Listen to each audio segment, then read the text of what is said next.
लोगों के लिए थोड़ा भ्रमित करने वाला हो सकता है। कभी कभी प्रारंभिक जागृति के बाद वे यह निष्कर्ष निकाल सकते हैं कि करने के लिए और कुछ नहीं है, या क्योंकि उनमें कर्ता का कोई भाव नहीं है, या कोई स्पष्ट ज्ञान या अंतर्दृष्टि नहीं है, कि कोई अलग स्व नहीं है।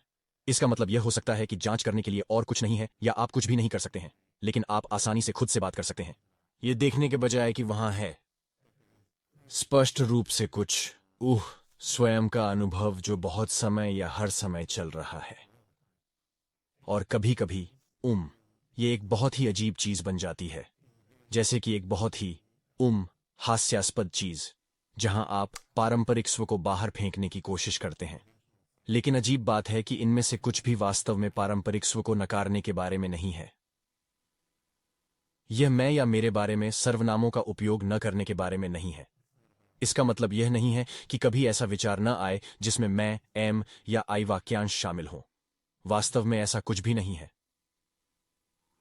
इसलिए पारंपरिक स्व को दूर करने की आवश्यकता नहीं है, क्योंकि ऐसा इसलिए नहीं है क्योंकि ऐसा कुछ भी नहीं है जिसका वह संदर्भ देता है।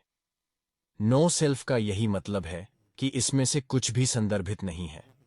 प्रतीकात्मक अनुभव में कुछ भी नहीं है।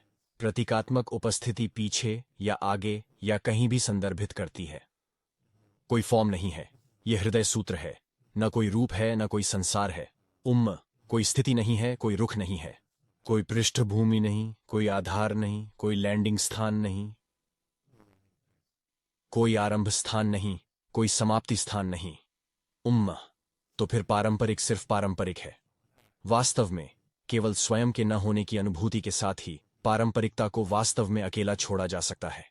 बाएं बिना किसी एजेंडे के। इसका मतलब यह नहीं है कि यह हर समय होगा, लेकिन यह संभव है कि हम ऐसा नहीं करते। अब किसी भी चीज को नकारना होगा। खैर, यह सवाल दिलचस्प है कि क्या किसी के लिए यह जानना महत्वपूर्ण है कि क्या उनमें जागृति आई है। मुझे यह विभिन्न रूपों में बहुत मिलता है। लोग पूछ रहे हैं कि क्या उन्हें जागृति हुई है। आमतौर पर अगर वे पूछ रहे हैं तो उन्होंने नहीं पूछा है। ये एक तरह से ऐसा है जैसे आपको पूछना हो। लेकिन कभी कभी किसी को जागृति पहले और बाद में होती है। मान लीजिए कि जागृति के वर्षों बाद आप अपने आप को फिर से इस अजीब जगह पर पाते हैं जहां आप जानते हैं कि कोई स्वयं नहीं है। आप पाएंगे कि कोई अलग स्व नहीं है।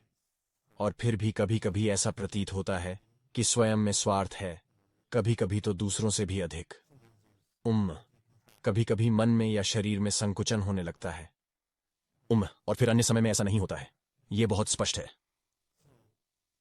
तो उस दृष्टिकोण से आप काफी उपस्थित रहते हैं। भले ही वर्तमान असहज, संकुचित, भावनात्मक रूप से तीव्र या दमित या कुछ भी हो, आप अभी भी आमतौर पर काफी मौजूद हैं। इतना ही नहीं, आप उपस्थिति को समझते हैं। आप समझते हैं कि उपस्थिति ही सब कुछ है। समझ गए? तो वहां से अगर कुछ साल पहले कोई जागृति हुई है तो आप इसे किसी विशेष चीज के रूप में संदर्भित करने के लिए अनिच्छुक हैं, या इसे कुछ के रूप में दावा करने के लिए अनिच्छुक हैं, है ना? और फिर भी यह वास्तव में कितना मायने रखता है? मुझे लगता है कि यह सवाल हो सकता है। इसलिए कभी कभी मैं उस स्थिति को देखता हूं जहां किसी को अतीत में जागृति हुई थी, लेकिन सब कुछ के बाद वे खुद को कहां पाते हैं? सुलझ गया है। यह दावा करने का कोई खास मतलब नहीं है। उस संदर्भ में बात करने का कोई खास मतलब नहीं है, क्योंकि फिर ऐसा कोई भी नहीं है जिसका संदर्भ हो और आप इसे बड़े पैमाने पर महसूस करना शुरू कर देते हैं। अब जब कोई इससे गुजरता है, जैसे अभी, और मैं उनके साथ बातचीत कर रहा हूं, या मैं उन्हें जानता हूं, या वे मुझसे संपर्क करते हैं और कहते हैं यह बात हुई, और मैं उनके साथ बातचीत करना शुरू करता हूं, और यह बहुत ताजा होता है। यह आमतौर पर बहुत होता है उनके और मेरे लिए स्पष्ट। फिर भी वे अक्सर इसे जागृति कहना पसंद नहीं करते। फिर वे ऐसी बातें कहेंगे जैसा मैंने सोचा था कि यह बिल्कुल भी नहीं होगा। यह वैसा कुछ नहीं है जैसा मैंने सोचा था कि यह होगा। मुझे लगा कि यह कोई आध्यात्मिक चीज है। मैंने सोचा कि यह कोई आध्यात्मिक बात है, कि मेरा मन आध्यात्मिक के बारे में कैसे सोचेगा। मैंने सोचा था कि यह मुझे यह और यह देगा, और ऐसा कुछ भी नहीं है। मुझे पसंद है कि मसीह ने सुसमाचार में कैसे कहा, कुछ अलग अलग समय में अलग अलग तरीकों से, स्वर्ग का राज्य एक चोर की तरह है जो रात में घुसता है। यह बिल्कुल वैसा ही है। यह आपके पीछे से आता है, आपके दृश्य के पीछे से आता है, और अचानक यह वास्तव में आपके सिर पर वार करता है। ये वाह जैसा है। ठीक है, तो हाँ, जब कोई इससे गुजरता है तो यह आमतौर पर बिल्कुल स्पष्ट होता है। ऐसा बहुत कम होता है कि मैं इसे पसंद करता हूं। क्या यह ऐसा है या नहीं?